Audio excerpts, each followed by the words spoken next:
Hi, this is Ingrid. I come from Wenzhou University, and the topic of my research is a critical discourse analysis of gender bias in news headings. Talking about why I chose this topic, that's because in modern society, a headline influences the number of people who read a story, especially in the age of social media. The headlines affect how people read and remember an item. And also, a title can indicate the type of content readers are about to read and establish the tone for the rest of the piece. And nowadays, the crime news is growing more significant in the age of new media. A subtle changes in the headlines might cause a public uproar. The gender bias issues has appeared more often with the news report. Many women are struggling with this.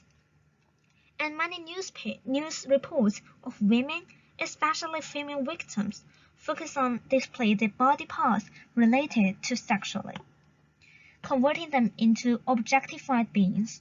And if men are drawn to these attractive females because of their good looks, women will be considered as responsible. Those who suffer the effects of such underrated representations will be women. And although it is ideal to portray the female role as the victims and the male role as those who commit the assaults, this is not exactly how it works now. Therefore, as a result, it is vital to research and raise awareness about this. This research will focus on sexism and gender bias in news headlines, which is a hot topic in China's current new media environment. The content of this research will be divided into 4 parts.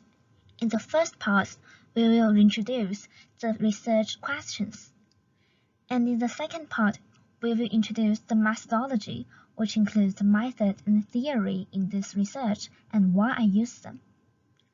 In the third part, we will be talking about the results and discussions, which is the outcome of the research. And in the last part, we were talking about the conclusion, which is a summary of the research. So, let's begin with the research questions. The first question is, do news headlines affect readers' mind by changing the focus of the sentences? Second is, do news reports blur the female gender in positive news but highlight the female gender in negative news? The third one is, do crime news reports guide public attention to focus on female victims rather than criminals in vicious events? Let's welcome to the methodology. In this part, I will introduce the critical discourse analysis, which is a CDA, and the research design I chose, as data and the method I use in data collecting. The CDA is a critical discourse analysis, which is a research paradigm, studies power relations, ideological manipulation, and hegemony. The CDA begins with the assumption that language is a social event.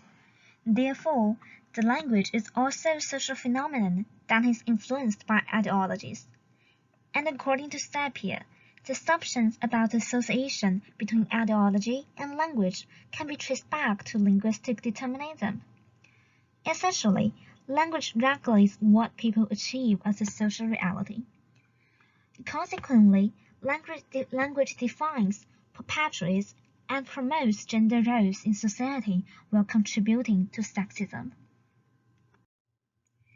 And talking about my research design, although the quantitative research would be more scientific and accurate, this research was qualitative due to time constraints and the lack of a relevant corpus in China. And also, qualitative analysis allows for a more in-depth exploration for the research questions, and it can apply more detailed feedback. Therefore, for this research, a qualitative approach is the best way to learn how the people feels and thinks about this issue. The professionalism of all respondents who participated in the study ensured the credibility of their responses. The first one, she is a professor who teaches a social media course. And second one, she is a young feminist who runs her media account. This interview contained roughly 5 questions, and the research content and the interview questions were sent to the interviewees by email prior to the interview. The interviewees were asked if they would volunteer to participate. Also, respondents were informed that their identifying information would not be released. After collecting information from the respondents, I investigated the content and categorized the themes and ideas of the respondents and then consolidated the information. Now we arrived at the most important part, the results and the discussions.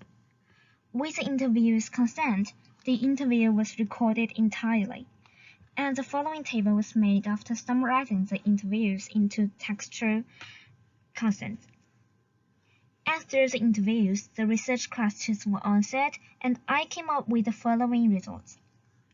The first one is, the news headlines can influence readers' attitudes towards news by changing the emphasis of the sentences and even making readers decide whether to read the news. Like the feminist mentioned that if the headline said, "A man murdered his wife," she might ignore the news. But, however, if the headline said, "A lady gets killed by her husband," she would pay attention because she was concerned about what happens to this female victim. And the professors, she paid attention to another point. She said that there are many news articles that scholars have criticized because they focus on the characteristics of a woman and discuss that is why she is target of criminals.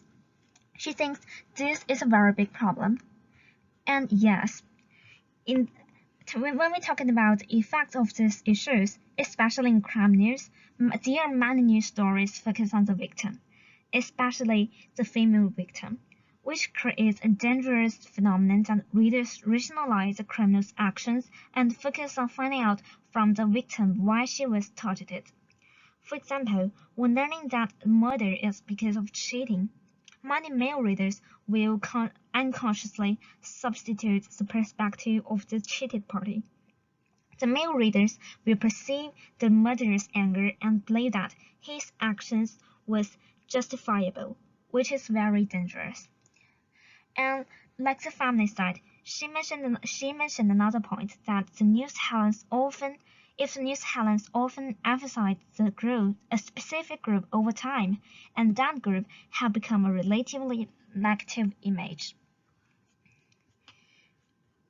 And in terms of the reasons, the professors believe that the media increases exposure and gets more readers because of this phenomenon, and the feminists said that the reason she deepened the reason to the media environment and the patriarchal system in China. And according to Risdaneva, the bias exists when a patriarchal worldview is presented or when the world is portrayed in a male-oriented way. Thus, the media are characterized by patriarchal language, which is known as the Western society stereotype.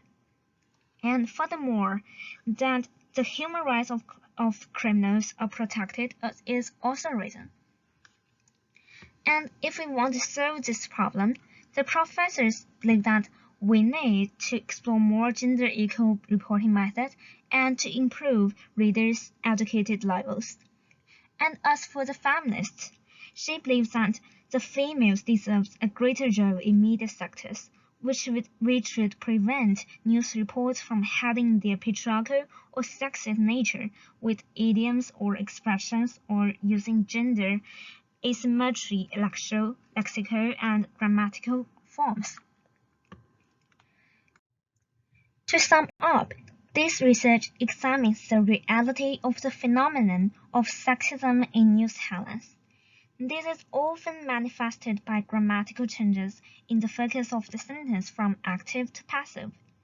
And this paper has looked at the causes and effects and explored some solutions. Some of the focus in this research has been on the economic benefits of news media and women's voice in the media environment, and also human rights protection for offenders and more. But, however, applying the CDA method to this problem requires further investigation and research, such as building a relevant corpus, collecting a more significant number of questionnaires, or interviewing more professionals. And thank you for listening. There are my references. Thank you for watching. Goodbye.